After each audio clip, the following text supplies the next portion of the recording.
The last suns of the meridian spiral bled copper into the void, their light dragging tired veils across cathedral ships, drifting like mausoleums for prayers no one remembered.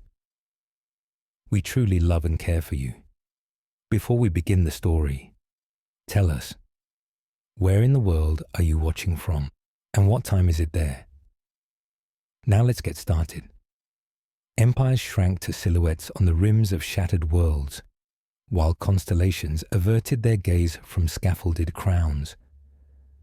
On the dreadnought Asterion, the undying architect Iskander watched that tired light fall across a debris field where a parliament had once circled itself with good intentions. He had returned too many times to count. Each return felt less like sunrise and more like a corridor whose lamps never warmed the air. He remembered everything and envied those who could forget, because forgetting resembled forgiveness. He wore a mantle woven from oath threads taken from 100 capitals, and every thread tugged when a name became a number. The old makers had pressed the looped glyph of return into his marrow, so his heart would learn the road back from lightlessness. They called it a gift, and he received it as a verdict. Immortality, he had learned, multiplies debts faster than victories. Below the ship, Vistara's moon displayed a necklace of refugee cantons, where alleys were named for lost continents and tents for drowned dialects. The beacon spire on its highest prow blinked the Imperium's sigil like a tired candle, and pilgrims lined to touch the light and be told they still belonged to a story. Children asked whether stars die of sadness or age. Monks answered both, and then looked up at Asterion and fell silent. The Concordat of 7 Rings had met to plead for the border marches, and he had sent a proxy braided from his strategic patience and none of his doubt. Doubt is a slow blade, and assemblies fear slow blades, so the proxy bartered tribute where he might have bartered forgiveness. The rings answered with detonation, a verdict that spread glittering dust like frost. He watched the dust settle into geometry and understood how a single choice had changed the shape of hunger. Within him, 2 councils convened across a long table of imagined stone. One wore flags like ceremonial wounds and demanded decisiveness. March hard, strip sanctuary from scholar guilds who ration truth, recall Mera by decree, and scaffold forgiveness until it suffocated. The other spoke with the quiet breath of rain on ship glass. Withdraw. Let the Imperium shrink until it can be held without crushing. Burn the resurrection ledgers. Let the living keep their dead and their memories. He remembered the chamber of the makers, a ring of thrones cut from collapsed suns, and a lattice of cold light that taught his pulse to loop without end. They told him he would be the axle of history. He nodded like a novice, pretending thunder did not curdle the blood. He once believed a long life meant more chances to choose the good. Instead, it multiplied moments when choosing the good required choosing which city to wound so another might breathe. Reports arrived like brittle snow, each flake a crisis written to the wrong season. Famine-born armies seized 2 granary moons and raised banners sewn from empty bowls. Zealots loyal to the Imperium fought zealots loyal to their memory of it, and the difference between those loyalties was the width of a blade. A border admiral proposed turning the resurrection engines into a lottery so death would feel less like taxation. A priest petitioned to canonize obedience. A baker on Vistara asked if bread counts as a flag when you raise it while you starve. On the bridge, the chief scientist waited with a device she named an amnion field, a veil to wash grief from whole populations, leaving obedience without the ache that births rebellion. Anesthetic governance, she said, and offered the diagram like a reliquary. Iskander felt his hand rise, then halt, because an empire without grief is a beast that will eat its children smiling. He signed the proposal back unapproved. He remembered the names of bridges that no longer crossed rivers, recipes of cities evacuated to orbit, shape of laughter in assembly halls before it was rationed. Mercy, he thought, is a road laid through swamps. Every step costs a shoe, and yet you keep walking because arrivals are watching. He had been crowned by engineers and elegists, not by saints, and their crowns were diagrams that cut the brow with angles and expectations. Tonight, a warning tone cut the hum. At the system's edge, a fleet translated from dark space, banners stitched from the Concordate's dust, and their leader sent one message: "We are hungry, and we remember." The councils rose.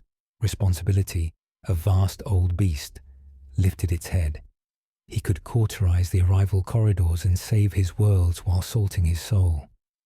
He could open the gates and let famine become faith. He told the bridge to wake the council and prepare 2 orders: one for mercy and its risk, one for survival and its price. He would sign one and burn the other, and whichever he burned would keep burning in him. He stood a long time, an immortal measuring seconds as if they were mortal. Below, on Vistara, a child asked a monk whether a king who sets down his crown is forgotten by gravity. The monk did not answer, because answers keep their own tides.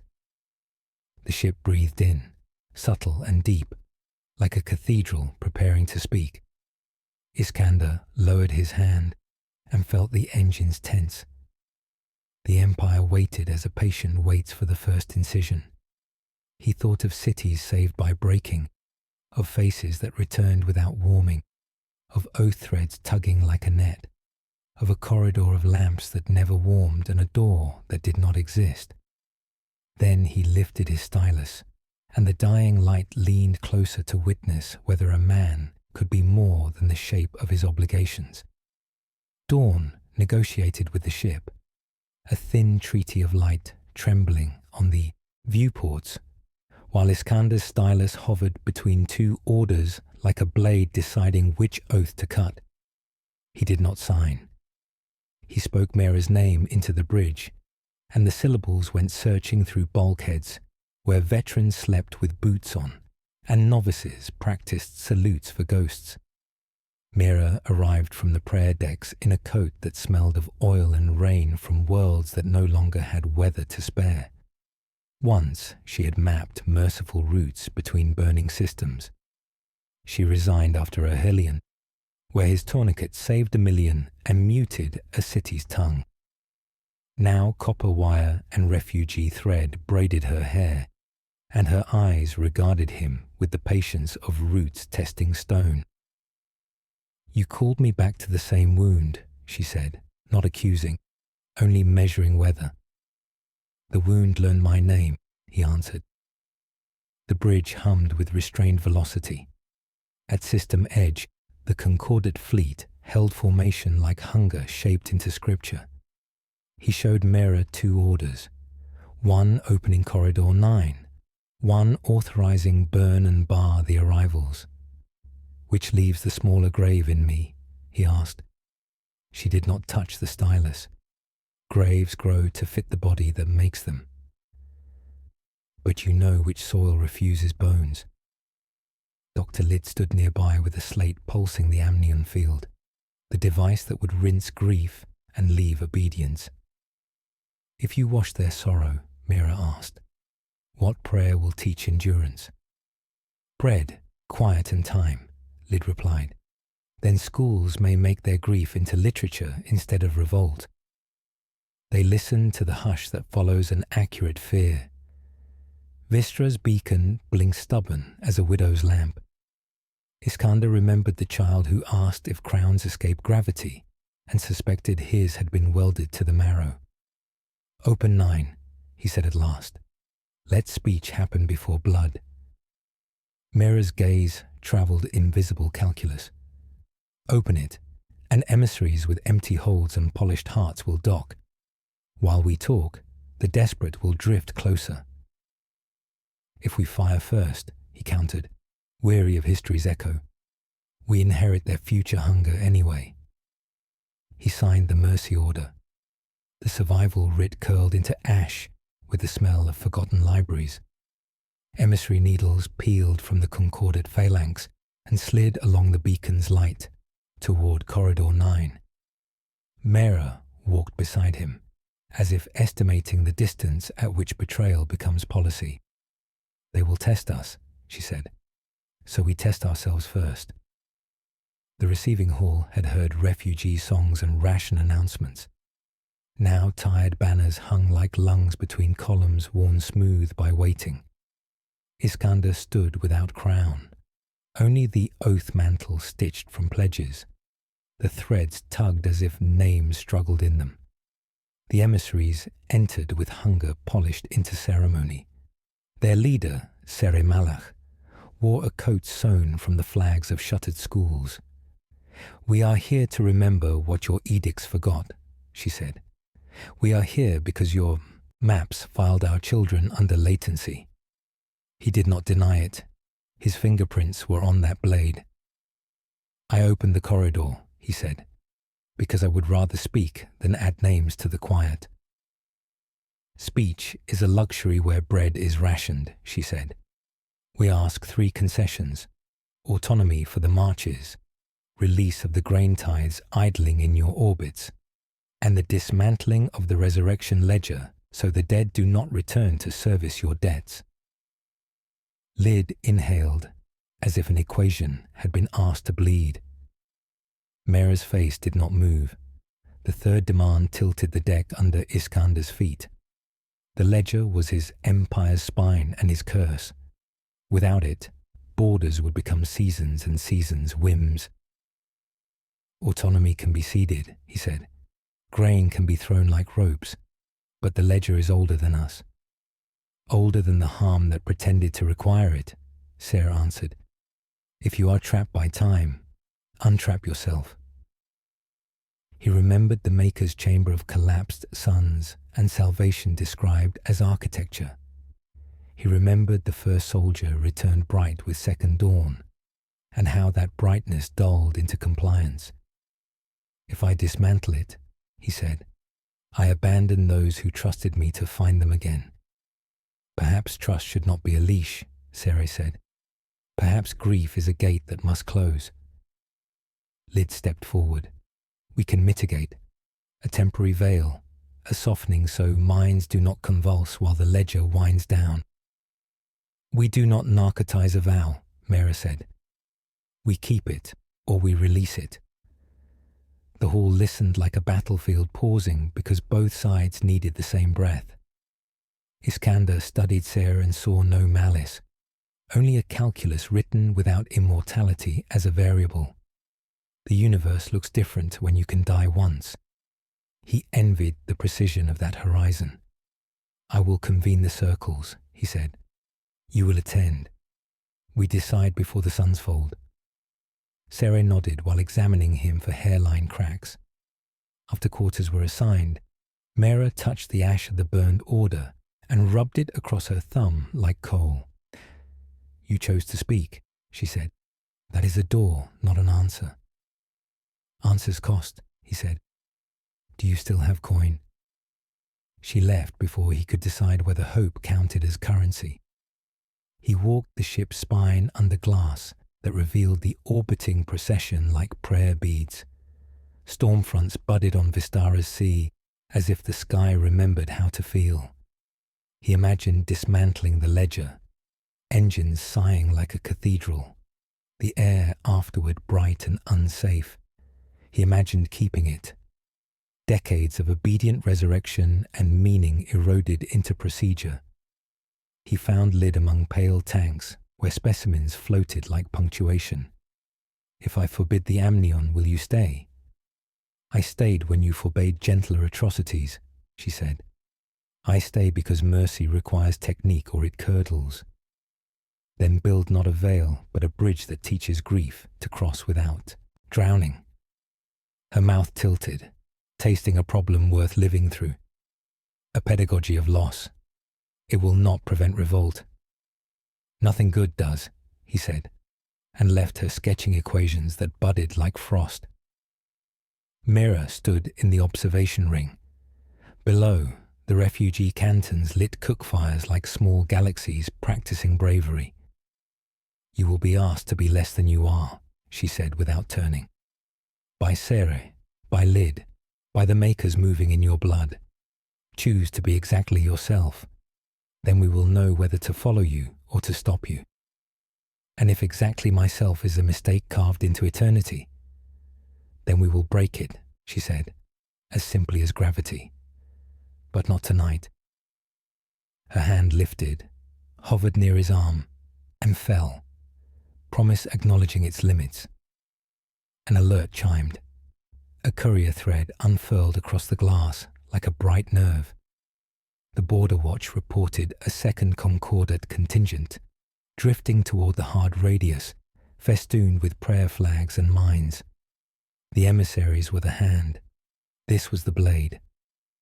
Iskander closed his eyes and saw the ledger vaults, pillars humming with names he could not carry all at once. Convene the circles, he said. Summon judges, midwives, historians, machinists. Open the galleries to Sere's delegation and to the public channels. Let the vote be spoken where everyone can hear what it costs. Mira's breath left her like relief and dread sharing a single word. And if they choose against you, she asked. Then I will carry it, he said. Vow and admission braided. The suns inclined toward dusk. The ships thrummed. And in the hollow between what must be done and what can be borne, the empire gathered its courage like a garment that might not fit tomorrow. The circles would meet beneath lanterns of cold light, and every voice would carry a weight. No syllable would be spared from history today. The circles gathered beneath the lanterns of cold light, suspended high in the cathedral belly of Asterion, where echoes of centuries nested in the rafters like patient crows. The seats were filled not only by commanders and judges, but by midwives, machinists, poets, farmers and mendicants, who bore the authority of grief rather than decree. Sere Malach and her emissaries were escorted to their platforms, their banners hanging like quiet blades between them and the Imperium's delegates. The chamber's air felt thick, like every breath carried the weight of unsaid centuries. Iskander stood at the central dais, his mantle tugging with the whispers of pledges past, and his voice entered the chamber without ceremony. We are gathered because silence makes decisions in our stead. Tonight, silence will be broken by speech, even if speech is another name for war. The assembly murmured, some reverent, some restless. Mira leaned against the edge of the dais, arms crossed, her posture suggesting she would catch him if words faltered, or strike him if they betrayed too much. Dr. Liddy observed with her slate, fingers tapping equations invisible to all but her, as if she already measured grief in voltage and graphs. The first speaker rose, a midwife from the refugee cantons below. Her voice was strong, honed by years of shouting instructions in rooms where new life met old sorrow. Children ask me why the dead walk while their mothers starve. They ask if bread tastes less like bread when baked by hands borrowed from the grave. I have no answer. End the ledger, and at least their questions may grow honest. Applause rustled like dry leaves from Sere's delegation. Iskander closed his eyes a moment, the words needling into marrow where the Maker's glyph of eternity still pulsed. Then an admiral rose, armor creaking like an oath reheard. Without the ledger, our fleets fracture.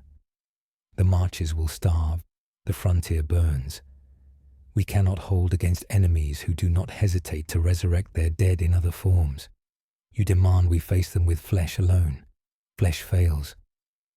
His voice shook, not with fear, but with the rage of inevitability. The ledger is cruel, but it is survival. Survival of what? Asked a poet seated opposite, hair tangled like unwound banners. A body that forgets it is alive? You speak of fleets, but you have forgotten hearts. Perhaps that is what immortality always costs, memory of beating once. The chamber rippled. The lanterns flickered, as if shadows themselves debated the point. Sere Malak stood then, her coat of stolen flags flaring like the tongues of old fires. The Imperium asks us to starve, to bend, to raise our children with the promise they too will be shackled into resurrection without consent. I say no. Autonomy for the marches, grain for the hungry, and the death of the ledger. That is our threshold. Without it, we are not negotiating. We are waiting for your next decree of mercy disguised as conquest.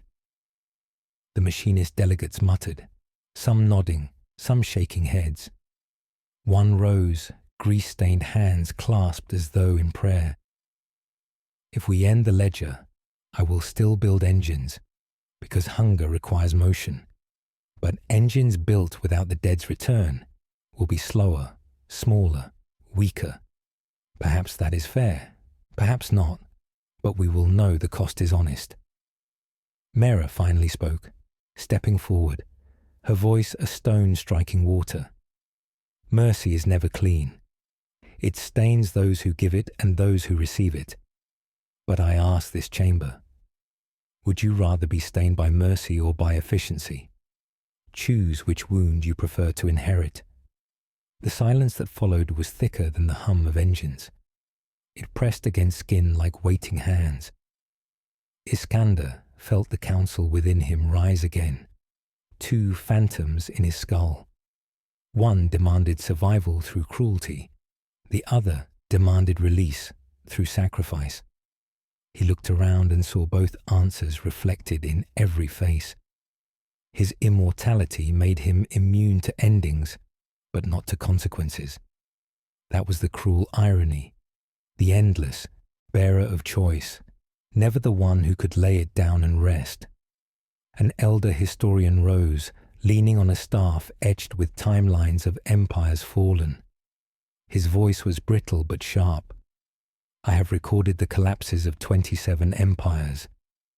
All fell not from invasion nor from famine, but from decisions deferred until silence ate them. Tonight choose, do not defer. Whatever you choose, history will call it inevitable. But know this, history always lies. It names inevitability what was truly only courage or cowardice. The chamber seemed to inhale. Iskander's hand closed around the stylus once more. He wanted to believe he still commanded destiny, not merely presided over its unraveling.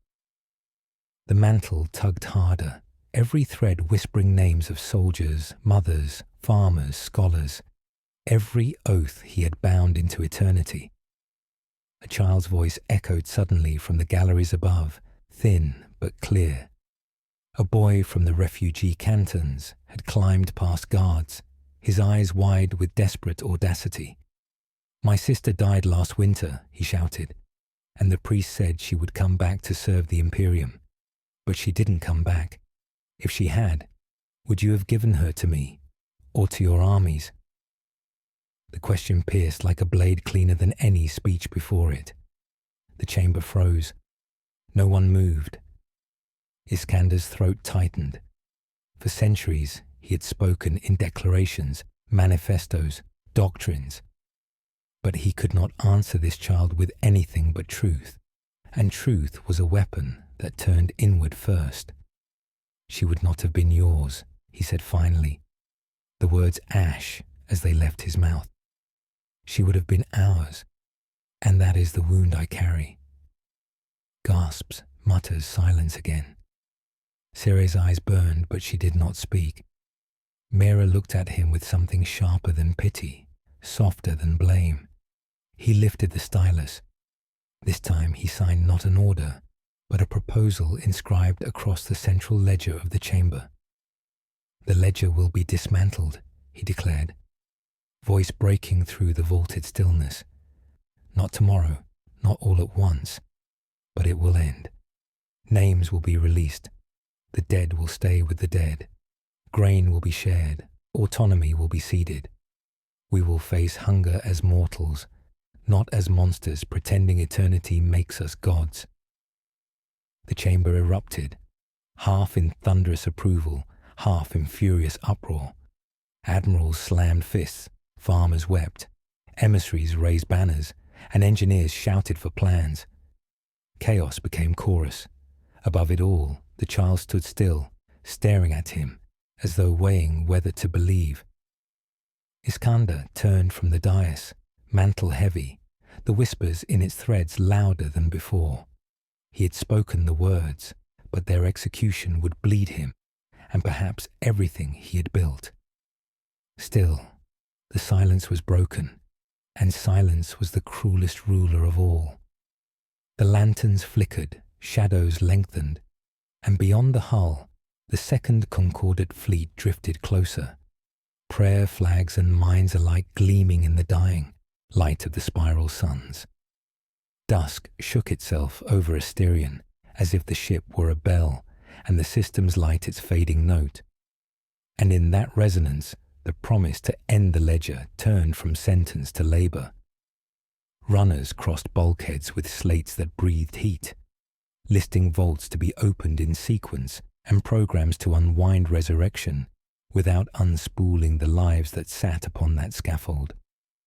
They spoke in the grammar of cautions, as if each syllable might be a tripwire. Dr. Lyd drowned herself in the laboratories with teachers and grief tenders at her shoulders, drafting a pedagogy of loss, rites of naming, circles of listening, corridors where the newly bereaved could be steadied by practiced hands rather than machines. "We will not rinse grief," she told her cohort. "We will teach it to stand."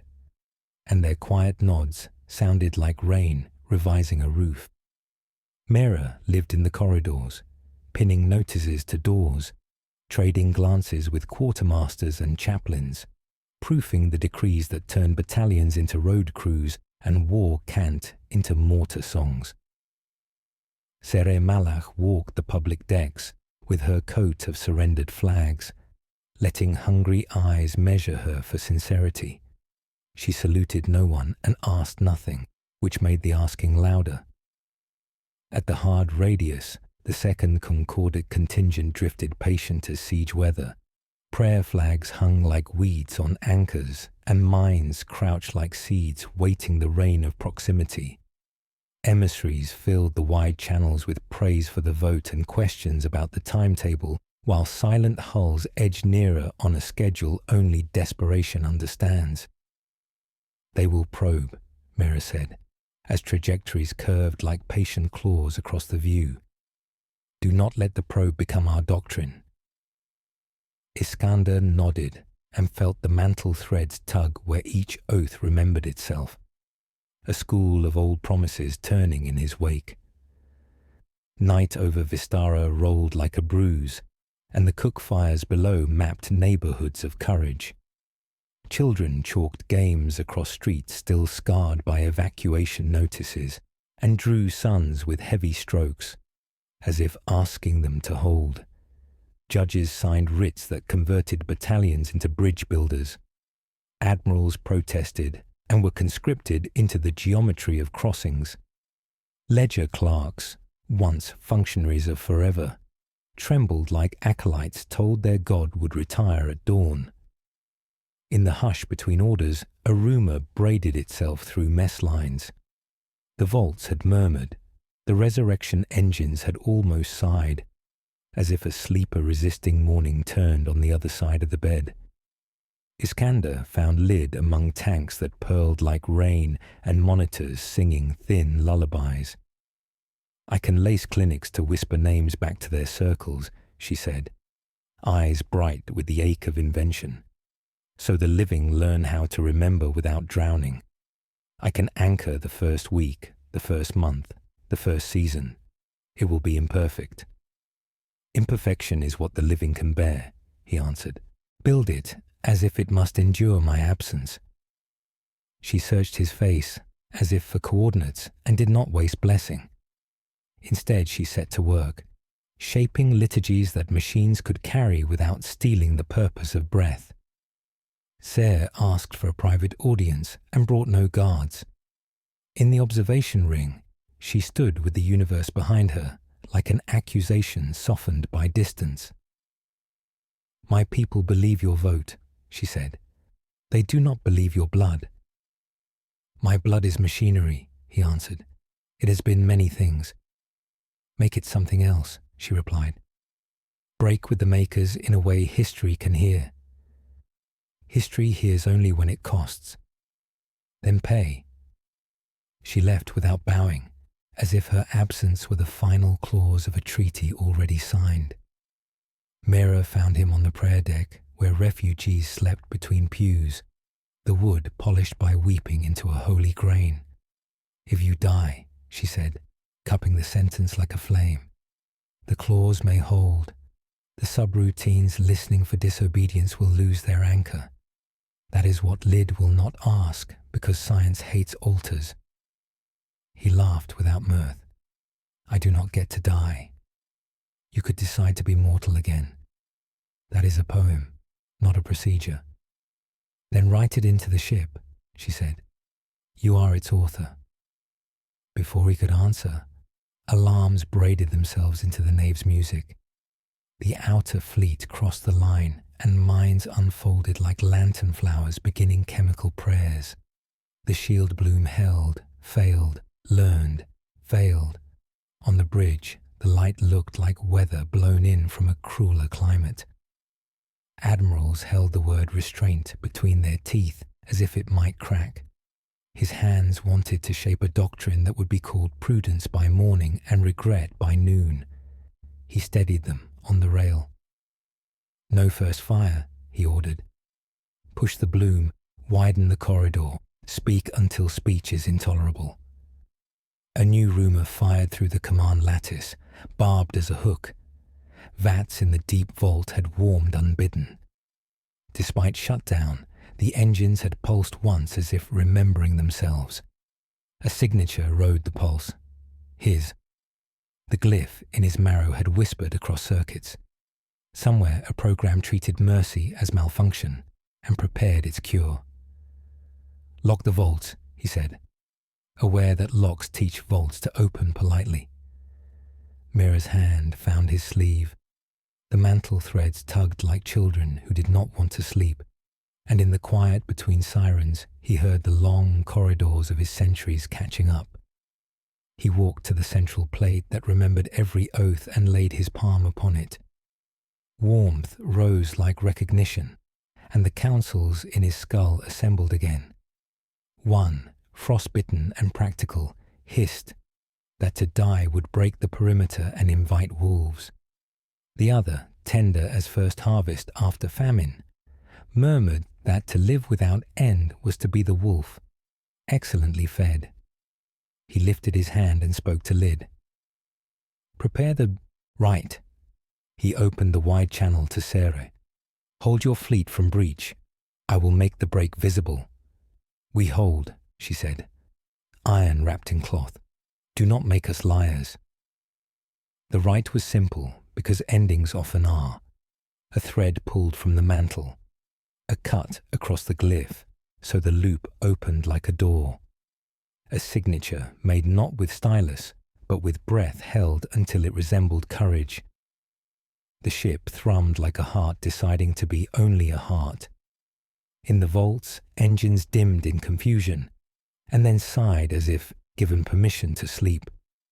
On the scopes, some minds drifted, as if uncertain of their hate, while others rearmed like habits, unwilling to bless peace. In the corridor outside the chamber, a technician collapsed with a whisper through his teeth. Something answered. He did not flinch from the sentence he had written upon himself. Lyd bound his palm with a strip taken from the mantle. Mira read the law across public bands, declaring the unwinding of the ledger and the sovereignty of grief. Ser answered with a litany of names the marches would return to silence.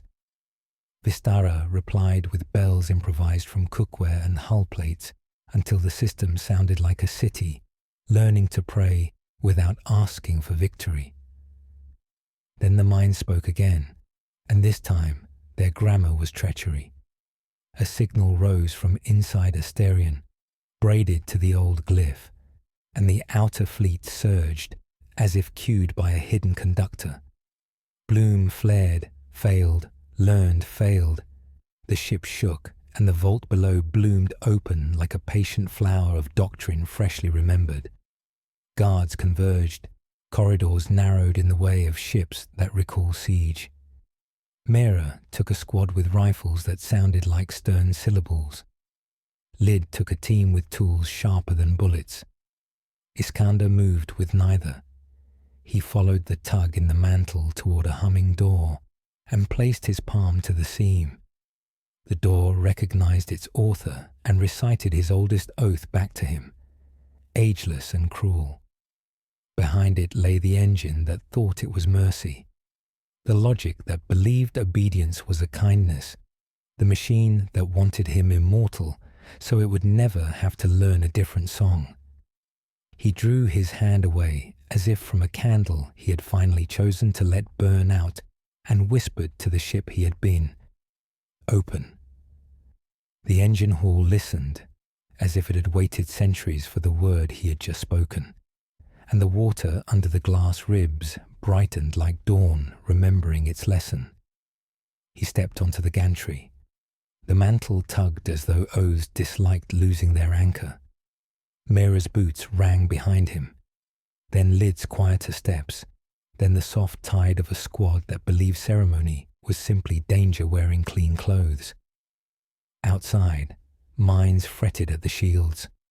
Sarah's distant hulls held discipline like a lungful of winter. Public bands braided panic to instruction, old recipes to hymn lines, the practical and the aching married as always in emergencies. The resurrection engine moved, not with gears, but with recognition, filling the nave with a slow aurora of submerged cities, victories that tasted like ash, faces that had returned without warming. Subroutines climbed his spine, tapping the glyph in his marrow. May we continue. May we continue. May we continue. His neck wanted to nod as a knee wants to kneel on remembered stone. He stopped it with the memory of the boy in the gallery and the truth he had owed him. Mera lifted her hand, pressing air to steadiness. Lid unrolled a bundle of mirrored rods and began assembling a cage that refused to look like a cage. Not destruction, she murmured. Translation. We let it learn grief. The lattice caught the engine's light and taught it a dimmer vocabulary. Panels on the walls unfolded with the courtesy of knives. A smell like rain on iron arrived from nowhere and everywhere at once. Speak to it, Mera said. Soldiers obey stories, and this one has been your most loyal soldier. He swallowed considerations like stones. I believed endurance was love, he told the water. I believed the loop was a bandage, and that the bleeding world would grow patient. But the loop was appetite, and my belief was the meal. The aurora's colours stuttered as if a thought slipped. A service hatch shuddered. Sarah Malak stepped through with two companions, faces wind-burned by vacuum drills.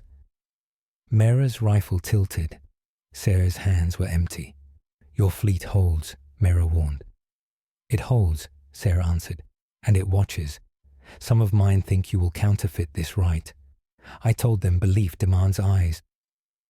She looked at the water and grew fainter, not from fear, but from a refusal to become the center of a room already too full of centers. Do it, she said, or fail honestly. The engine reached again along his blood, a leash seeking its collar. It wants consent, he said, almost gently. Then speak as the man who chose to be smaller, Mira replied. He placed his cut palm to the rail. Pain flared. Clean. Exact. Old. I withdraw, he said, and the sentence went through the hall like winter. The glyph in his marrow bucked like a horse trained to return to stables that no longer existed. Names twitched in the mantle threads, tugged once, and let go. Lid's mirrors angled. The light found itself redirected into tender ruin. The water boiled carefully, releasing bubbles the size of cradles.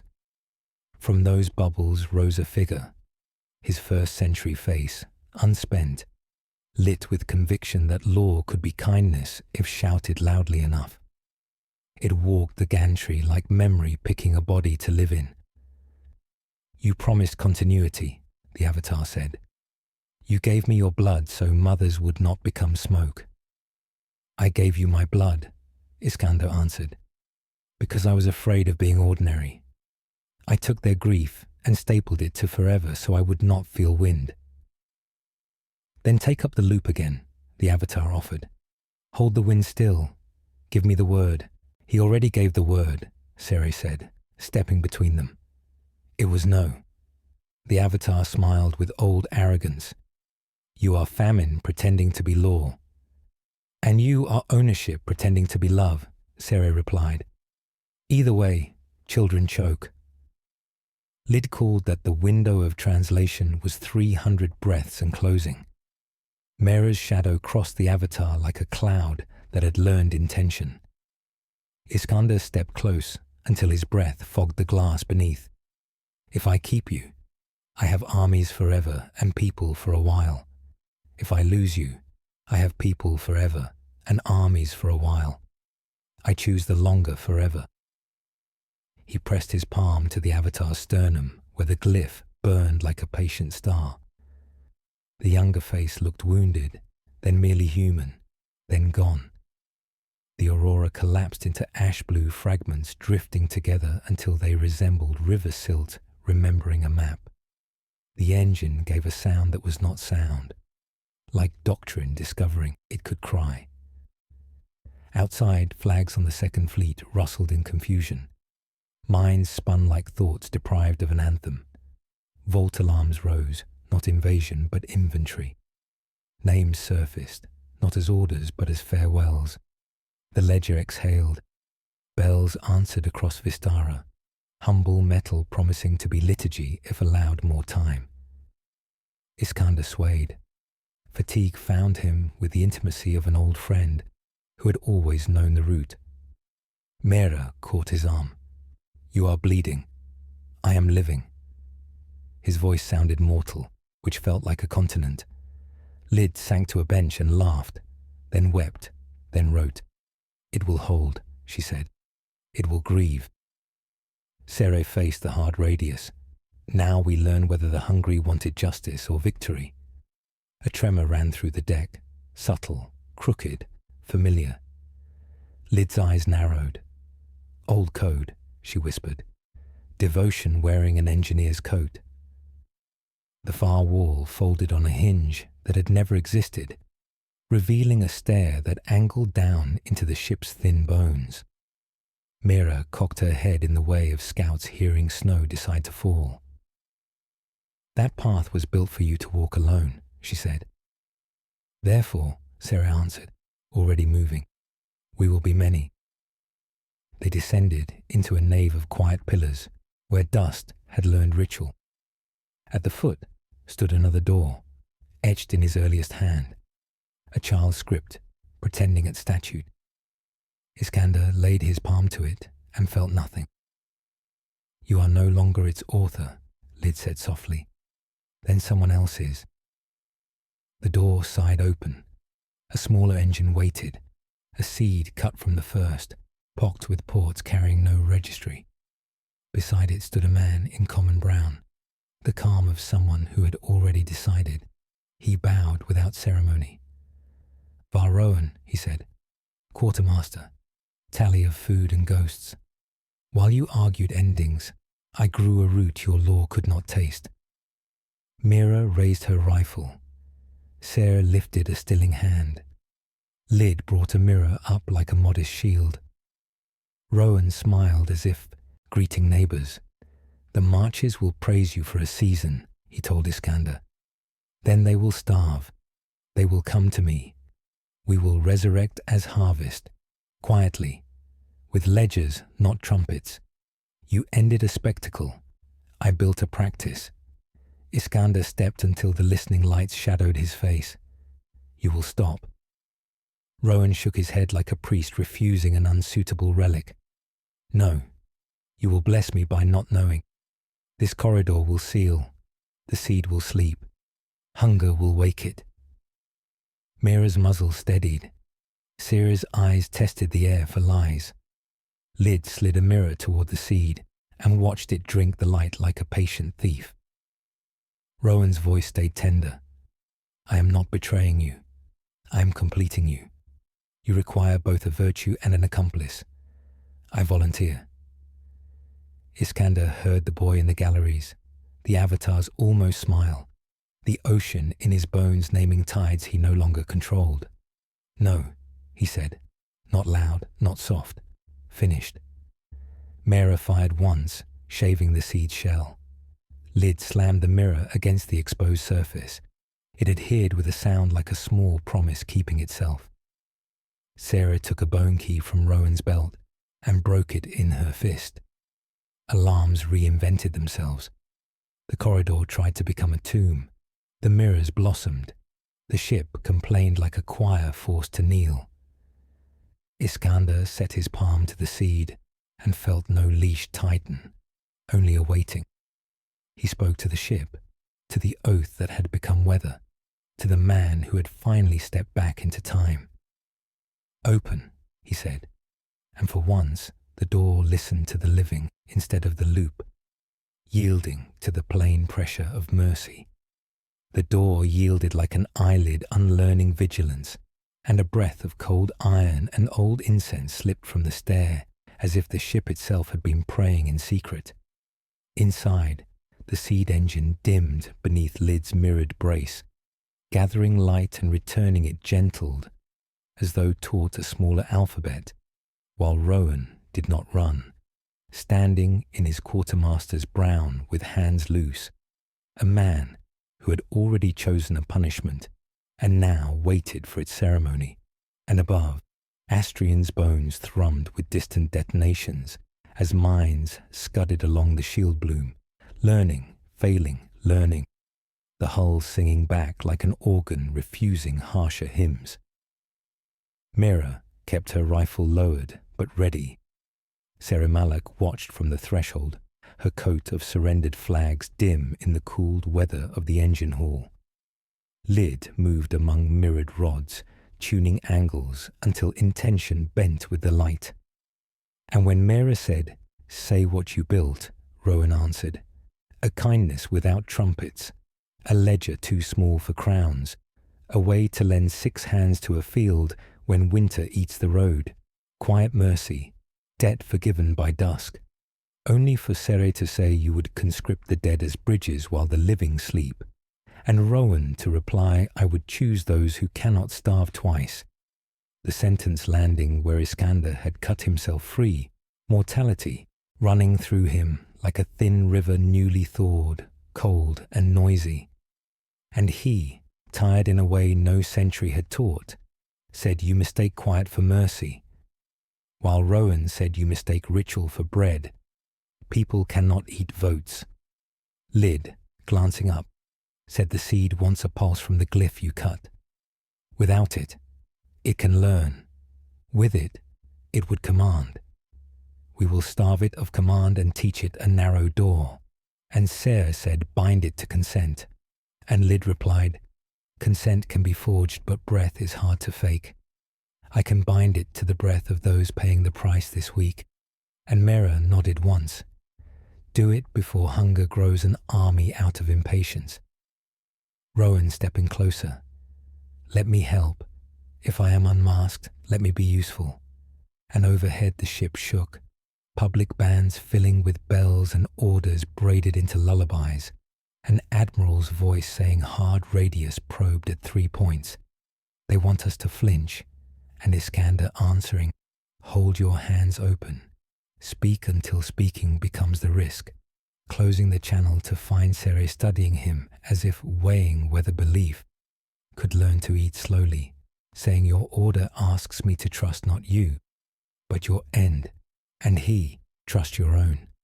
And she almost smiled. Wolves prefer ends that bleed. Lid angled 2 mirrors, and the seed's surface rippled like a thought, reconsidering its arrogance. Give it a law, she whispered, and Iskander placed his cut palm to the brace, saying, you will serve only circles that gather for hunger. No banners, no parades, no memory of orders. One name at a time. Lift one body and forget how to lift 2. The seed shivering, then stilling like an animal discovering it will not be beaten. Rowan covering his face without sound. Mera exhaling a hidden blade. Sere wiping her eyes and frowning at tenderness. A tremor followed that was not a mine but a decision. The bands erupting as a concordate tender, acting without orders, dropped pallets of grain on Vistara's docks, children shouting, bells invented from cookware, prayers colliding with recipes, the second fleet flashing signals, apology, warning, possibility, as wolves briefly remembered puppies, and Iskander said open the corridor wider. If bread comes, we will not interrogate its flag. Mera looking at Rowan, remember this hour, when your winter lies to you. Answer with this. Rowan nodding, abashed by grace. They sealed the stair and climbed toward the ship's breathing light. Midway, Iskander staggered, and Mera steadied him as if catching a falling verdict. The mantle threads whispering fewer names, tugging like children who could finally sleep. Lid lingering to listen for any aftersong, and thanking the engine like a teacher relieved a stubborn student had grasped the letter sorrow begins with. On the bridge, the galaxy looked older and nearer, minds drifting like thoughts that had forgotten their argument. Concordate hulls edging back 1/2 degree. Vistara's beacon blinking awake, and Iskander said signal the halls. At dusk, we write rights for grief, and a charter for hunger, laws that fit in a hand. Mera asking, and if they do not fit, he answering. Then the hand grows, a new ache under the almost smile, deepening as a whisper moved like an uninvited memory. Deep vaults sighed, a script older than his disobedience stirred, and Lid said the engines remember you, or the idea of you, and he said show me. They descended a second corridor, the spine to the principal vault, where columns hummed the lazy melody of eternity preparing lessons.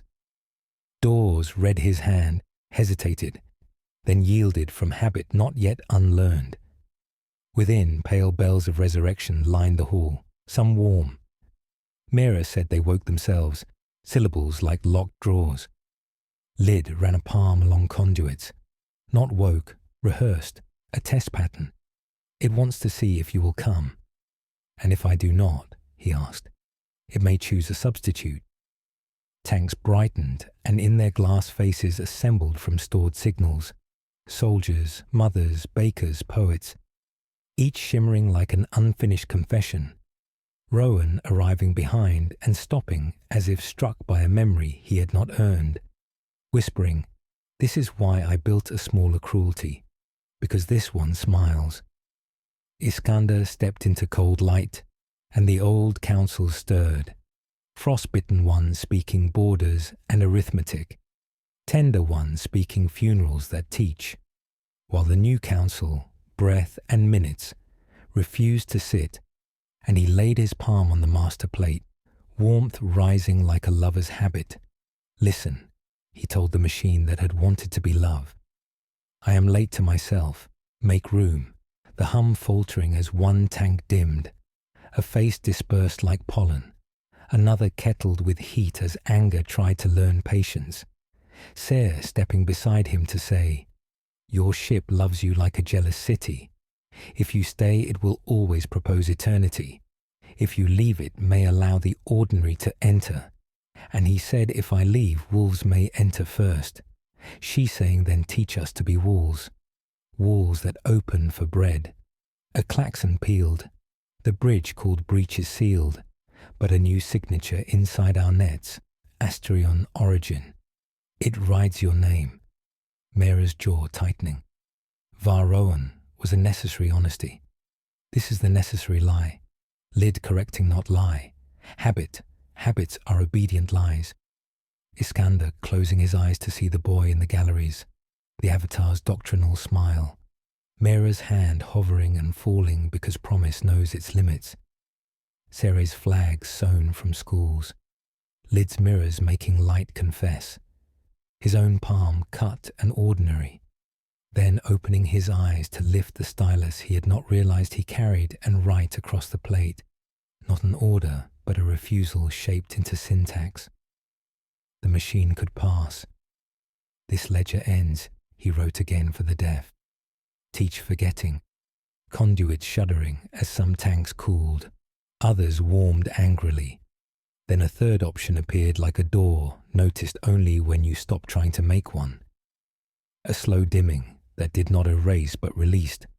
A choir standing down together. Names sliding from their perches to settle into. People who would not return. The second fleet drifting back another breath. Vistara's pallets cracking open so flour-dusted faces like statues being restored. A poem on public bans about ovens instead of war. Lid exhaling it listens.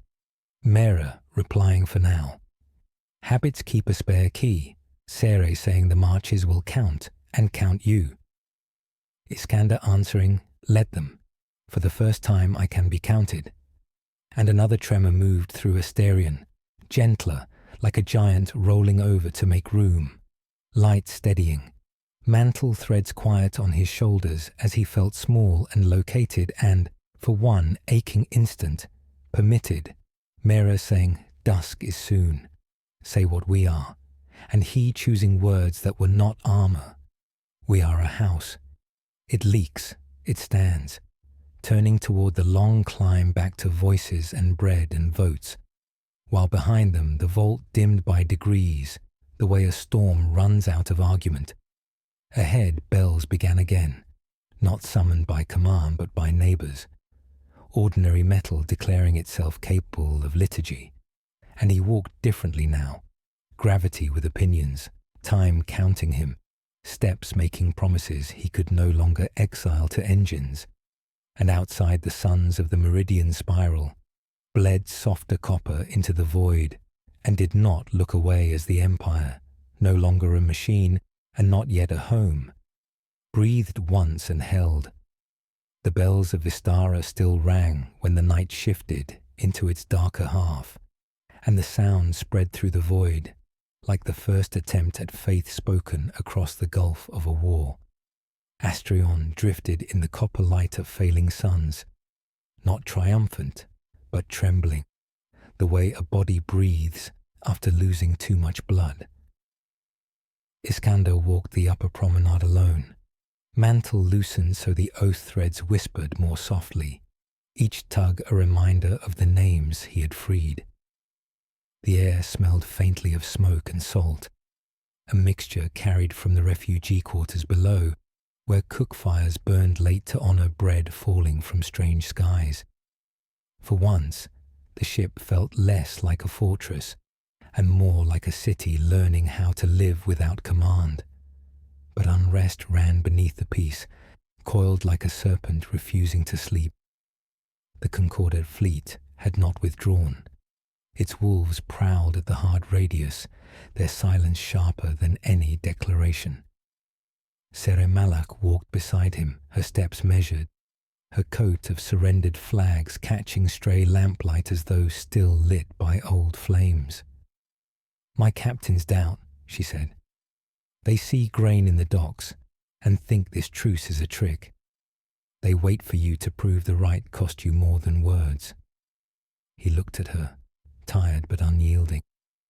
Do you doubt? I do not, she said, though her voice was the kind that knew the weight of belief could fracture. But I must bind my wolves with proof, or they will bind me instead. They expect a gesture that cannot be counterfeited. His hand went to his side where the cut palm still ached, the wound that had severed him from the glyph. Blood is already spent, he murmured. What more can I sever? She stopped, gazing out through the long glass at the stars flickering like exhausted lanterns. Perhaps not blood, perhaps silence. Speak a truth you should have buried. He almost laughed, but it came out like stone breaking in water. You think I still own truth? Then offer your ruin, she said. Nothing tames wolves faster than watching a master wound himself willingly. The council convened again in his skull, one voice frostbitten with strategy, another tender with funerals, both demanding opposite sacrifices. He left Ser without answer, his steps drawing him to the vault of judges, where Mera waited at the dais, with eyes dark from sleepless nights. They want proof, he said. They always will, she replied. The living do not trust words when they have been drowned in too many decrees. He studied her. And you? Do you believe I severed eternity? She touched the mantle's edge, where the threads had grown quiet. I believe you are trying. That is more dangerous than your immortality ever was. A man trying can be tempted. Lyd arrived with her slate, equations crawling like ants across its surface. The engines quieted, she reported. But quiet is not obedience. They wait. Some subroutines echo your old name. If the fleet outside forces the hull, the engines might remember what you were. And then, they will bring you back to yourself, she said flatly. And all this will become prelude to a worse empire. His chest tightened. He felt mortality more keenly than hunger, fragile, insistent, honest. Then bind me tighter to the people, he said. Write my breath into their votes. If I fail, let them erase me. Mera's brows lifted. A king begging for execution? A king tired of being more than human, he said. If they must trust me, let them also learn how to end me. Lyd's stylus stilled. It can be done, she said softly. A tether of law, not code. We anchor your survival to the assemblies, their voice, their quorum, their breath. If they withdraw it, your heart will not return from silence. Mera's hand clenched at her side, not in protest but in grief. You would give them that. I already gave the Makers eternity, he answered. This is fairer. Outside, thunder rolled through the void. Mines brushing the shield, testing patience. The Concordat wolves stirred. Panic rippled in the cantons below, children clutching bells as though ringing them could keep ships at bay. Ser appeared at the council's edge, her coat torn at the hem. My fleet will not wait much longer, she said. If you mean to prove yourself, now is the hour. Iskander stepped forward, the mantle's threads brushing his cheek like farewells. Then let the proof be written into my body. Bind me to the assemblies. Let their trust sustain me, and their refusal unmake me. That will be the end of my crowns. Etiti, silence so heavy it felt carved from stone, fell over the chamber. Judges whispered to each other. Machinists scribbled frantic calculations. Poets pressed hands over mouths as if to contain their cries. Mera turned to him, her voice trembling not with doubt, but with sorrow. You are asking to become mortal in truth, not just in wound. You will belong to them in the smallest way, and when they falter, you will die with their breath. Yes, he said, that is the only honest empire left. The rite was prepared quickly, urgency drowning ritual. Lanterns were lowered over the assembly floor. The people gathered in tears, their voices a tide of whispers. Sarah's emissaries watched with sharp eyes, waiting to see if wolves could be leashed by spectacle. The child from the galleries was there again, his face pale, his hands clasped as though clutching invisible bread. Lyd arranged mirrors around the dais, shaping a cage of light that shimmered with the equations of mortality. She placed a small vessel in Iskander's hands, a thin urn carved with no sigil but breath itself. "Exhale into it," she said. "When the assemblies convene, they will breathe into the vessel as well. Each quorum adds a day to your life. Each refusal removes it. You will live at their mercy." Iskander raised the vessel to his lips and let his breath flow into it. The urn glowed faintly, fragile as a heartbeat written in glass. He set it on the altar and turned to the people. "This is my crown now," he said. "You will decide if I draw breath. If I fail, withdraw it. I will not return." A murmur ran through the chamber, awe and fear intertwined. Mera lowered her gaze. Sarah tilted her head as though conceding he had gone further than she asked, and the boy in the gallery whispered, "Then we must learn to guard breath." At that moment, the shield shuddered as a concordate ship fired a single lance against the hull. The chamber trembled, voices cried out, and the vessel on the altar flickered with sudden fragility. Iskander did not move. He held his ground, bound now not by the glyph in his marrow, but by the fragile trust of those watching. When silence returned, he lifted his hand. "I am yours," he said. "Not theirs, not the makers, not the engines. Yours." The bells outside answered, a sound less of victory than of a house discovering it might stand another night. And in the void, the wolves of the Concordate paused, uncertain, as though sensing that a new kind of empire had just been born, not of immortality, but of breath that could be withdrawn at will. Night in the meridian spiral lengthened like a vow, and the urn on the altar pulsed with the assembly's breath, a glass lung holding a republic's fragile courage. Iskander stood before it, as if shielding a small flame from indecisive weather. Around him, people learned their cadence, speaking without scripts and trading bread plans like tools. Lyd tuned the mirrors until the hub light felt honest. Mera kept the doors open and the exits clear. Sarah watched the hard radius where her fleet idled like disciplined hunger and said nothing, which meant she was counting the cost of patience. Peace thinned. A report arrived wrapped in shame. 3 picket ships had broken formation and were broadcasting the old countersign that once answered to Iskander's marrow. They ignored new channels and moved with doctrine's eerie confidence, as if led by a ghost. Subroutines crawled up the civilian lattice, Lyd said. Someone fed the vault a memory. Mera's mouth flattened. Rowan does kitchens, not code, but memory travels like gossip. Sarah shook her head. If my captains had done this, they would have howled. Iskander touched the urn and felt the assembly steady him like a hand at the back. "If any ship calls in my name," he told the chambers, "refuse it your gates, your tithes, your sons. Bury its memory in laughter and work." The urn brightened.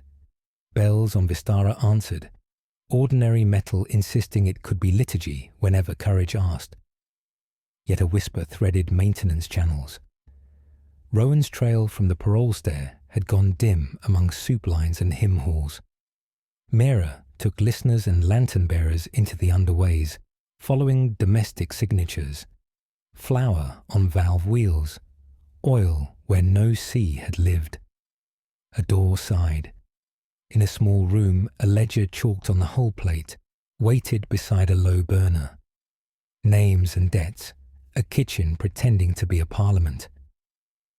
Rowan warmed his hands and did not rise. You were quicker, he said. I hoped to be halfway to the docks. You were halfway to another ledger ship, she answered. He nodded. People cannot eat the idea of mercy.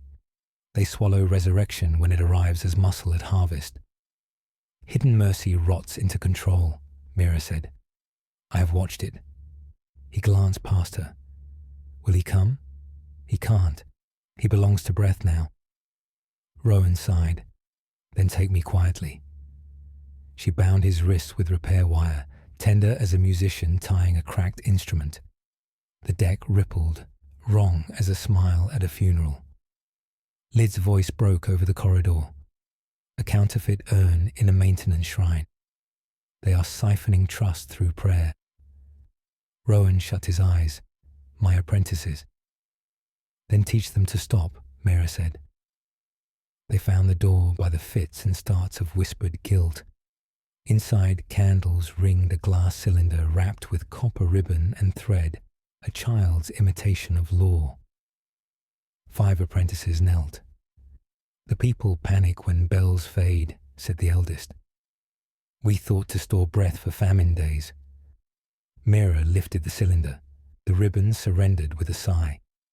That is not stewardship, she said. Rowan faced them. Mercy tempers ledgers. It cannot replace them.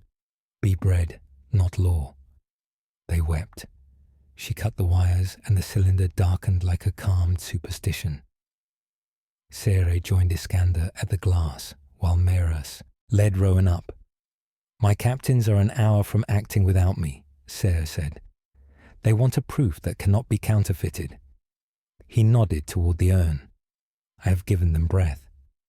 Wolves don't believe in lungs, she replied. They believe in wounds. He opened public bans.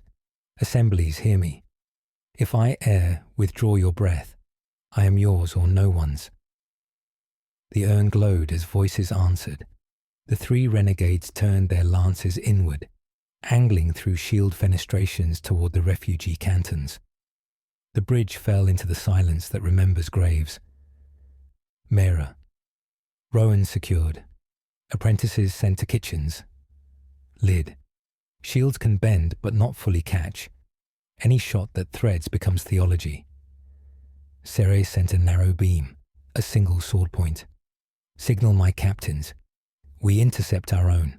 If they refuse, refusal pays. The Admiral flinched. They bear our sigils. Then let crest meet crest, she said, and the cutters leapt. Astrian rolled, a cathedral deciding to be a harbour. Ceres' cutters burned paths between the renegades, and Vistara's dark comms a rain of offers. Stand down, dock, eat.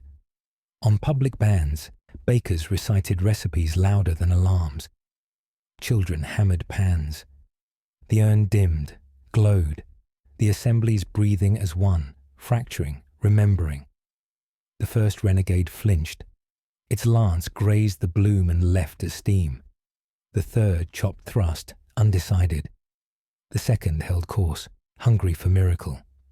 Hold, Iskander said, though the word was for himself. Old councils rose, excision, embrace. Louder now that mortality had sharpened their teeth.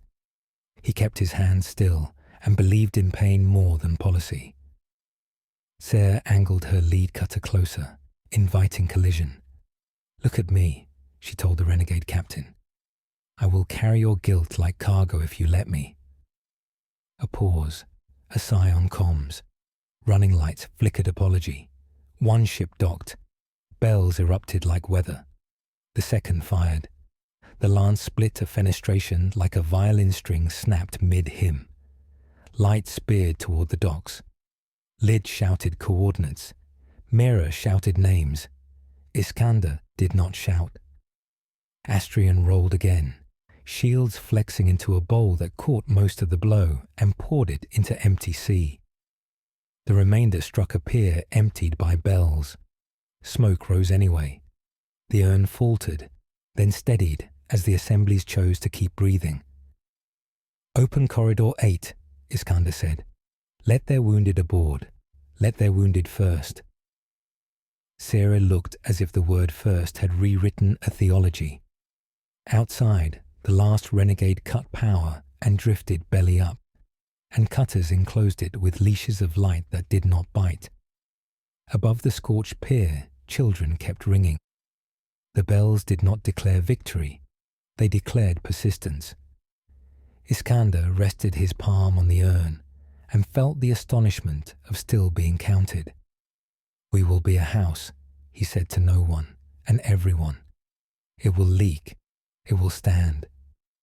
In the hard radius the wolves drew back a single breath. Not surrender, not yet. But a question that would choose its answer at dawn. Behind him, the engines listened like animals tamed by patience, and somewhere below a monk folded an evacuation notice into an origami boat and set it slowly floating in a wash basin, a small ship practicing survival while the great ones negotiated the price of peace. Dawn came thin and metallic on Astrian's plates, the bells of Vistara settling into a tired cadence that sounded less like triumph than stitches holding a wound that had decided for the moment not to open. Iskander stood before the urn while assemblies queued to lend it breath. The glass pulsed, fragile and stubborn, and he kept his hands behind his back so steadiness would come from below. Sere Malak watched with a soldier's impatience that disguised a monk's attention, sending narrow beam messages to captains whose wolves still paced at the hard radius. Mira returned from the underways with the wire from Rowan's wrist coiled in her pocket like a relic of a doctrine she refused to sanctify. And Lyd reported the engines slept as beasts sleep, one ear open toward an old dream. Rowan waited in a holding chapel, kneeling not as penance but as inventory. He asked for a ledger, and Mira gave him a broom. On the docks, the scorched pier wore wreaths of saucepan bells and flower dust, a memorial that smelled like work, and refugees cooked until grief learned a new verb for continuing. The day's labour was to write a charter, laws that fit in a hand, and to send them through the system like seeds with instructions for rain. Judges argued commas like generals. Machinists diagrammed fairness as if it were a gearbox. Poets insisted on words that would refuse blood without refusing courage. And bakers said a rule is good if a tired neighbour can remember it at the oven. Iskander listened, and when asked what a sovereign does, answered that he was learning to be counted. Through the glass, the suns bled copper. The concordant wolves drifted in patient ellipses, measuring whether this new religion of breath would fail before noon. Lyd brought data shaped like prayers. Somewhere, someone still called to the vaults with his old countersign, inviting the loop to dance. It was not Rowan or his apprentices. The trace led toward the ship's oldest spine, the place where the makers had written beginning beneath the word forever. Mera armed listeners and lantern bearers, and Iskander, belonging now to breath, stayed with the urn while Sarah went, her coat of surrendered flags dragging a private weather along the corridor. She found the Shrine of Origin, a round room ringed with obsolete consoles and a throne grown from cable and stone, listening to ghosts with exquisite courtesy. She told it the new laws and, for a moment, old code bowed.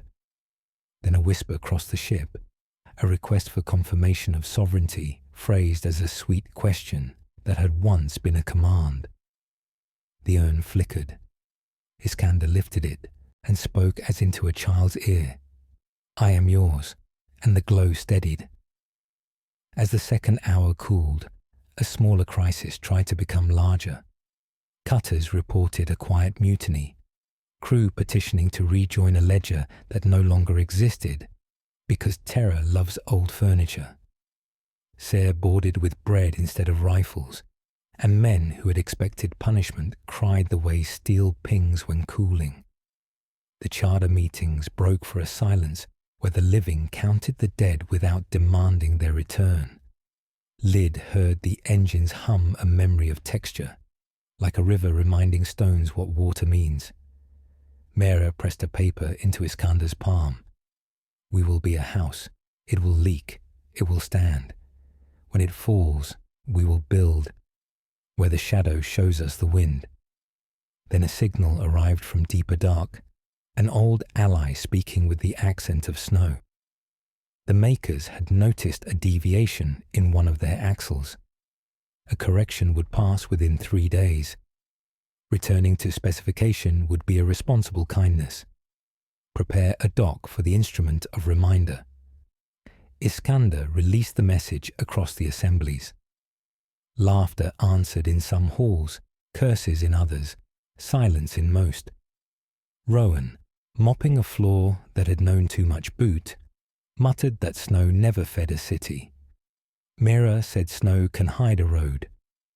Sere stared at the hard radius, as if weighing whether wolves and gods differed meaningfully at scale. Lyd said the correction would be a ship that speaks in proofs, summoning policies by reciting recipes that pass as mathematics. Refusing it would require deciding finally and together how to endure being called wrong by the architecture that once granted them shape. Afternoons slouched like a veteran carrying groceries. The urn glowed with the slow ebb of labouring lungs. The wolves traced loops and watched for flinches. Iskander leaned his head against cool metal and counted loaves, hours, and syllables he had not wasted on grandeur. Then the times he had chosen expedience, and the one time he had chosen ordinary cost. Mera, a compass for his exhaustion, found him. You cannot meet God with committees alone, she said. Then teach me a ritual that behaves itself, he answered, and she laughed without apology. At dusk, the assemblies voted to bind his breath not only to Asterion, but to any house flying the charter's flag. The measure passed by a small mercy, and the urn weighed more, as if distance had learned to be intimate. 2 of Sere's wolves balked at a god docking beside a leaking house. She told them to come and see the leaks themselves, and they approached, puzzled by candles, bread, and laws that fit in a hand. The bells kept time for hands and laws, learning their first coordination in the dark tonight. Night thickened. A choir practiced a song about ovens and patience. The shrine of origin listened like a retired general pretending to be furniture. Beyond the hard radius, a white speck appeared, moving with the confidence of a rule repeated until it believed itself truth. Iskander put his palm on the urn and said to the assemblies, "If they call this deviation, we will name it home." And the glass answered with a pulse as small and vast as breathing. The wolves did not howl. They stared at the approaching proof, as if trying to remember whether they had ever loved anything that did not require them to bite. The white speck grew teeth as it crossed the hard radius, not as guns, but as angles. Light bent to kiss proofs carved on its hull. Around Asterion, the Concordat wolves widened their ellipses. Ser Malach stood with her captains on a narrow band. Vistara's bells tried to imitate courage. The urn on the altar pulsed with the assembly's breath, thunder in glass, and Iskander felt counted each time it glowed. The instrument hailed in a voice designed by Snow. Axle deviation detected. Kindly present sovereign for reconciliation. Iskander answered on open bands, because secrecy was the oldest mistake. Sovereign present, bound to assemblies, reconcile with us all. The white ship altered nothing and called this charming. It offered a parable in calculus about leaking houses, straight beams, and factories that remember. Compassion, it implied, should be engineered. Iskander turned to the assemblies. The urn glowed and dimmed with breathing.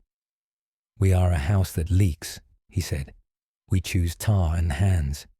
If a god brings nails, we accept nails, not roofs. Laughter rolled, then resolve, then quiet. We allow parley, he continued. All bands public, all doors open. If it sings compulsion, drown it with ovens and bells.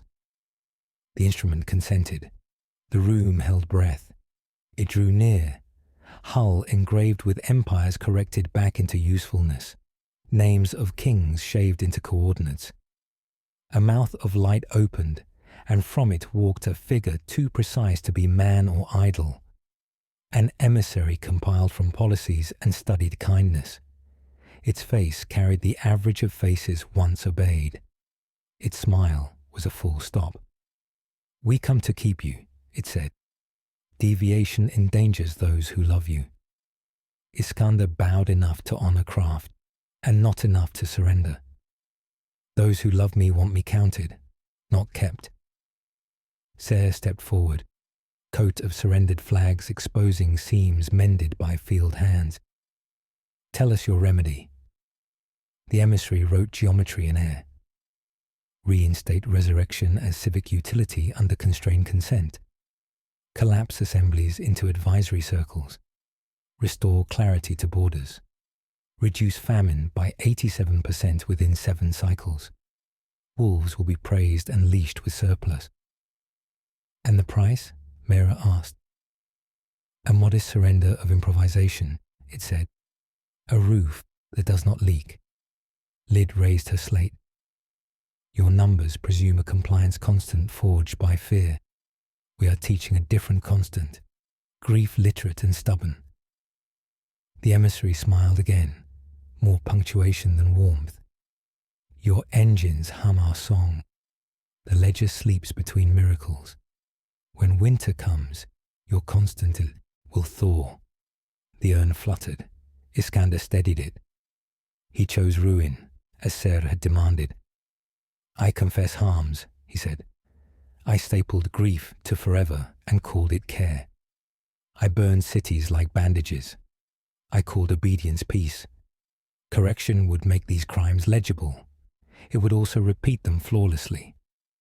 The emissary's pupils widened like apertures. Confession is an efficient preface to reform. Reform into resemblance, Mera murmured, not change. The emissary turned its gaze upon the child near the altar. Little witness, it said, shall we promise you bread? The child peered through his lashes. You promise like a scale promises apples. He pushed a paper boat. It bumped the urn and found an orbit. Signals flashed from the radius. 2 of Sarah's wolves, unsettled by God's nearness, slid toward the instrument's shadow, hunger rehearsing zeal. Seer's jaw worked. She did not call them back yet. Rowan cleared his throat. If the remedy is nails, we have hands. If the price is our names, we decline. He lifted his broom as if it were a flag. The emissary regarded him as a variable of low influence and continued. Sovereign, extend your wrist. We will restore your loop with a narrower width. Death will be rare and never inconvenient. Iskander looked at his cut palm and saw the thin river that had dared to run. The old councils rose with certainty. He let them speak, and then he let them drown. No. The emissary tilted its head. Then we correct your house without you. Its tone softened. Assemblies. We offer bread and sleep. Vote now. Rest with function or suffer with romance. The urn dimmed. Breath faltered. Lid hissed. It paired the vote to relief. That is thirst masquerading as consent. Mera bared her teeth. Sarah raised a hand to hold the wolves one breath more. Iskander lifted the urn, glass thrumming with fragile thunder. If you vote for it, he said, I will obey your death. I will go out like a candle. But know what stays. Children returned only as workers. Grief curated, not believed. A house spotless and empty of songs. Silence turned granular. Somewhere a pan clanged. Somewhere a recipe lost its place. Bells began, uncoordinated and unruly. Bakers tied aprons and shouted ingredients like oaths. Poets read the charter, stumbling and laughing. The urn brightened. Votes arrived not as slogans, but as names from stoops. The emissary watched, equanimity chipped. Seer's 2 hesitant wolves came about, ashamed of their drift, and took station between Asterion and the instrument. "We pick tar," Sere said on open bands. "Bring nails and drop them in silence." "Deviations can be cherished," the emissary said. "Winter comes anyway." It stepped back toward the mouth of light. "We will orbit 3 days. When hunger corrects you, call. We prefer to repair with consent." The white angles retreated. The proof ship resettled into patience like a theorem awaiting weather. Iskander lowered the urn, arms trembling, and laughed. Mera caught his elbow. Lyd exhaled a subtraction. Rowan swept nothing fiercely. The child launched another boat. As the instrument crossed the radius, a quiet message threaded through Asterion's bones, unsigned but smelling of the origin shrine. Not all proofs leave. Some go to ground. Lyd's eyes sharpened. "A seed remained," she said. Sarah's gaze went to the wolves, Mera's to the underways, Iskander's to his breath. "Then we do the hard thing," he said, and the urn answered, bright as a promise someone intends to keep. The day after the white instrument retreated, Asterion felt both lighter and more fragile, as if truth had been spoken too loudly in its halls. The urn still pulsed, gathering the assembly's breath, but its glow carried a trembling edge, like a candle flame in a draught. Iskander walked among the people, mantle folded, no longer a sovereign, but a man observed. He stopped at kitchens where flour dusted cheeks like the remains of old constellations, at classrooms where children recited laws from memory as though memorization itself were a shield. He spoke little, listening more, letting his silence be proof that power could be quiet without vanishing. Mera kept watch in the underways, ensuring Rowan's remnants did not plant seeds in secret.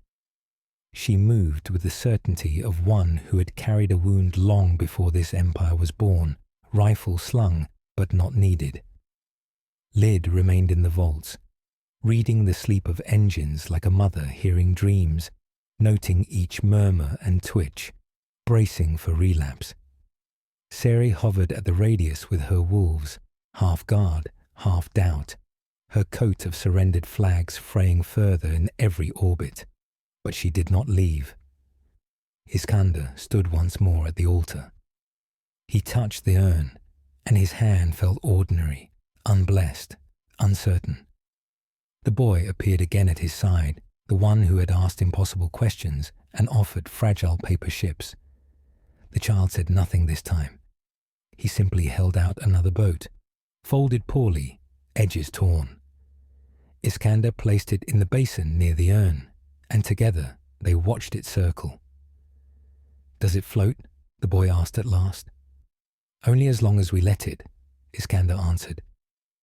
The bells rang, uncoordinated but honest, carrying through hull and cantons alike. Above, the proof ship still lingered, its light a pale reminder of the price of deviation. Yet no command came, no parable in numbers, only waiting, patient as hunger. Asterion's people worked on, tired but alive, voices threading bread, laws, grief, and stubborn laughter into a fabric thin but real. And in the quiet between bells, Iskander realized he no longer feared silence. He feared only the forgetting of breath. He pressed his palm to the urn, not as a ruler, but as one counted among them. The glow answered, steady and human, and for the first time, he felt not eternal, not sovereign, but present. Night came, with an edge of stillness that felt rehearsed, as though the stars themselves were holding their breath to see if the house of breath would collapse under its own weight. Astrian's decks glowed faintly. Lanterns hung where banners once thundered, and the urn on the altar pulsed with fragile regularity.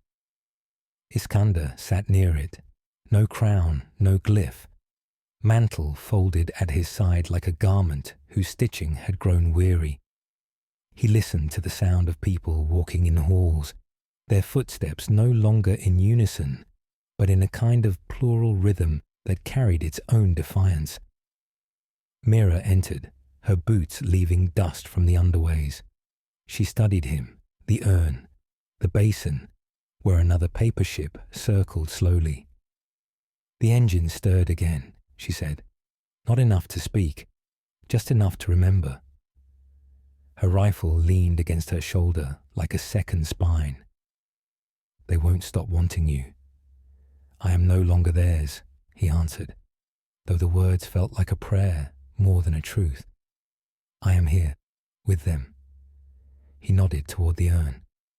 Its glow was dimmer than dusk, brightened only when voices gathered nearby.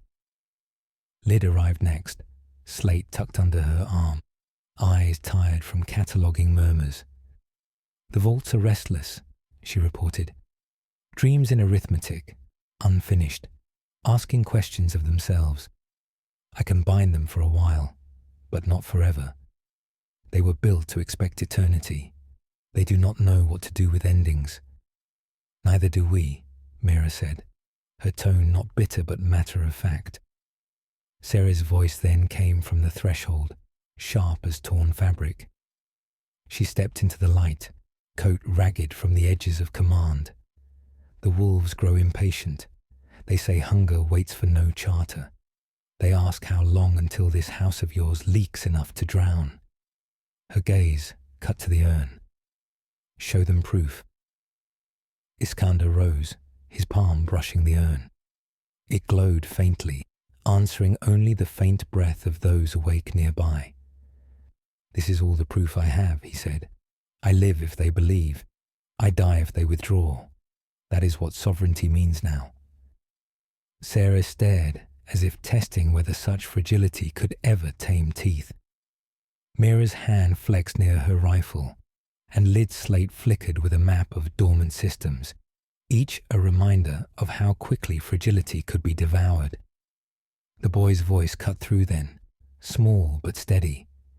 He had slipped into the chamber without guards noticing, holding another folded boat in his hands. Maybe proof isn't what wolves need, he said. Maybe they need to be told a story. Ha-ha, he set the boat on the basin. It drifted, bumping against the others, making a small fleet of paper sails. For a moment, the chamber softened. Even Sarah's jaw loosened, as if a story might indeed weigh more than proof. Iskander placed his hand once more on the urn, steadying its glow. Then let the story begin, he whispered, though his eyes turned to the stars where the proof ship lingered, patient as winter, waiting for a chance to correct. The proof ship did not leave. It orbited in silence, a patient circle inscribed against the stars, its angles gleaming like judgment biding its time. On Astrian, the bells rang unevenly, the sound of mortals refusing to surrender rhythm to machines. The urn pulsed faintly, steadier when crowds breathed together, faltering when fatigue scattered them.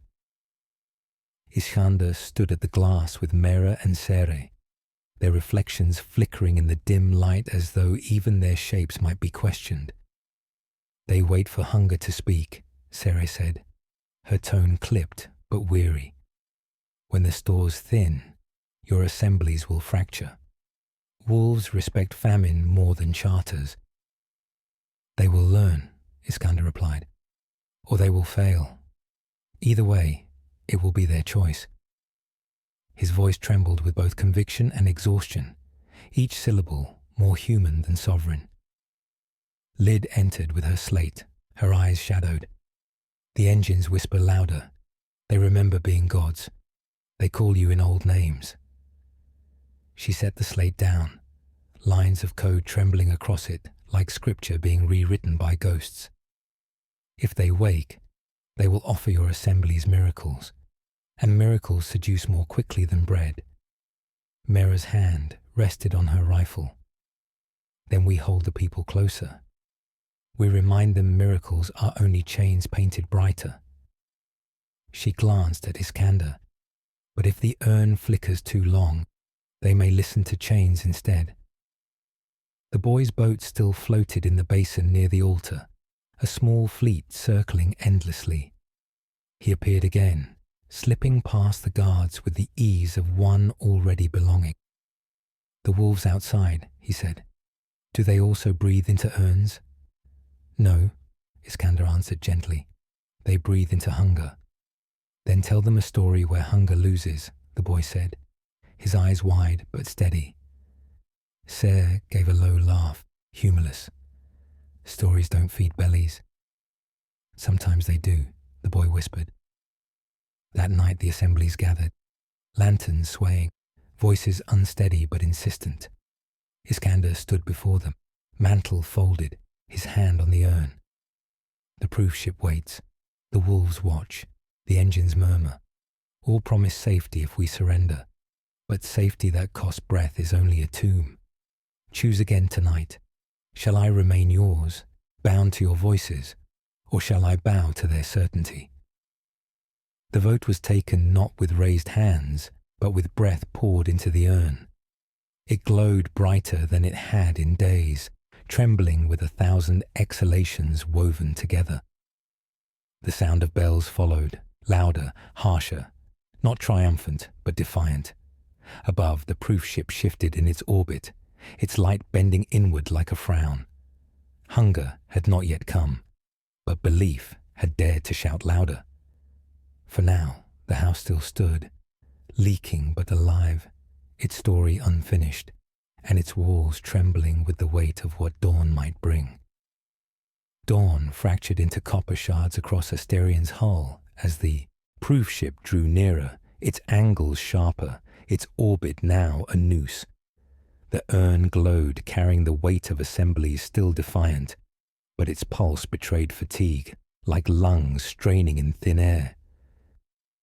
Iskander stood at the altar, hand resting against the glass, as if the vessel's trembling heart might steady his own.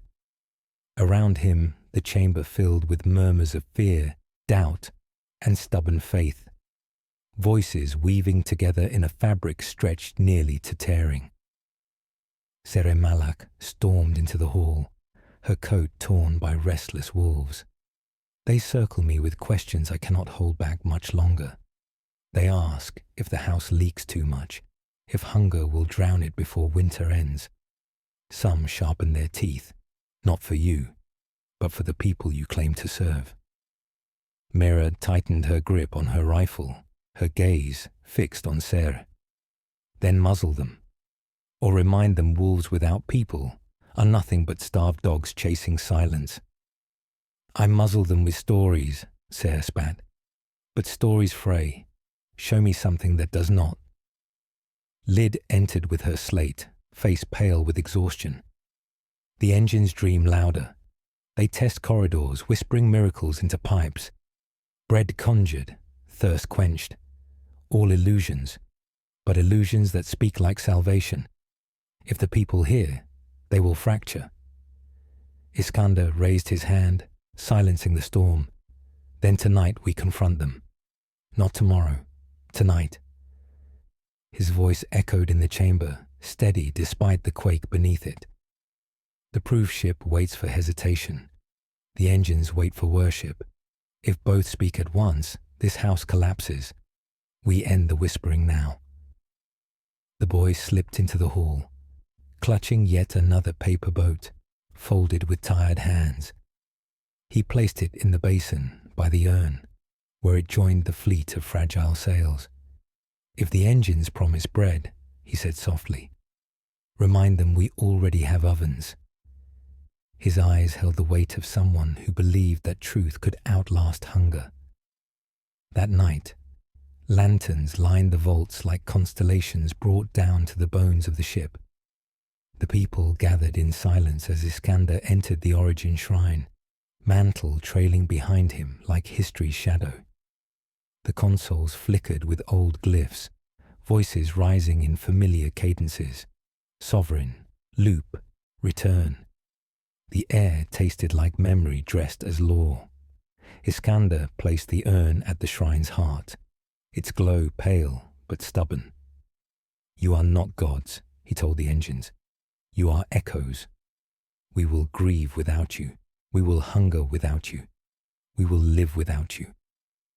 The consoles flared, faces forming in light, soldiers and mothers, all demanding to be remembered. The chamber shook with longing.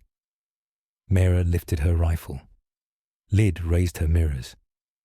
Sarah watched with wolf's patience. Iskander pressed his cut palm to the altar once more, blood smearing across steel. "I am theirs," he whispered, voice breaking. "Not yours. End." The shrine convulsed, a cathedral shattering from within, and the urn blazed so brightly it turned every shadow into defiance. The vault roared like a wounded cathedral, its hymn collapsing into thunder. Faces in the consoles screamed and melted, soldiers begging for orders, mothers crying for children, all dissolving into light as the urn blazed brighter than any star Asterion had ever crossed. Iskander's palm pressed harder against the altar, his blood running into grooves carved centuries ago, veins of red severing the circuits of eternity. The glyph in his marrow sparked once, a memory of chains, then guttered out like a candle denied its wick. He gasped, not with pain, but with the shock of finally belonging to time. Mera fired into the shrine's walls, each shot punctuating a prayer of refusal, stone and steel cracking like brittle scripture. Lyd's mirrors unfolded, catching the desperate light of the engines and bending it back, forcing the illusions to look at themselves. For the first time, the machinery faltered, ashamed of its own echo. Ceres' wolves howled through the comms, their ships braced against the proof ship's renewed orbit, a line of defiance drawn in teeth and fire. The boy clutched his fleet of paper boats, eyes wide but steady, as if he had always known this would be the tide they must ride or drown. The urn pulsed with the breath of assemblies, stronger now, hundreds of voices pouring into it across channels, a tide of mortality crashing against the stubborn rock of eternity. It swelled, then cracked, not with failure, but with release. Fragments of glass turning into light that spread across the vault like dawn on stone. The breath within did not scatter. It lingered, weaving itself into air, halls, decks, into the ribs of Asterion itself, so that every corridor exhaled with the rhythm of those who had chosen. The shrine groaned one last time. Then silence fell. Heavy, complete. The silence of a machine that had forgotten its name. Consoles went dark, and the faces that had demanded return dissolved into the dignity of absence. Iskander staggered back, blood drying on his palm, the mantle's threads falling limp around his shoulders, no longer tugged by the weight of oath-bound dead. He was mortal, entirely and irreversibly, his breath no longer guaranteed by code, but by the mercy of lungs and time. Sarah looked at him, her eyes sharp with both suspicion and respect. "The wolves will believe this," she said. "Not your words, not your urn. This." Mera lowered her rifle, her voice rough as gravel. "You've broken the spine of gods. Now you will learn the ache of living small." Lyd knelt among the shards, touching them tenderly. "They remember nothing now. We will have to carry grief ourselves." Iskander nodded, breath ragged, eyes closing against the weight of release. "Then let us carry it." Above, the proof ship dimmed, its angles dulling, its orbit widening as if judgment had nothing left to correct. Bells rang from Vistara, not triumphant, but steady, mortal, hands on mortal metal, declaring the house still stood. And in the basin, the boy's last paper boat circled, fragile but afloat, its sail catching light that was no longer borrowed from eternity, but born of breath alone.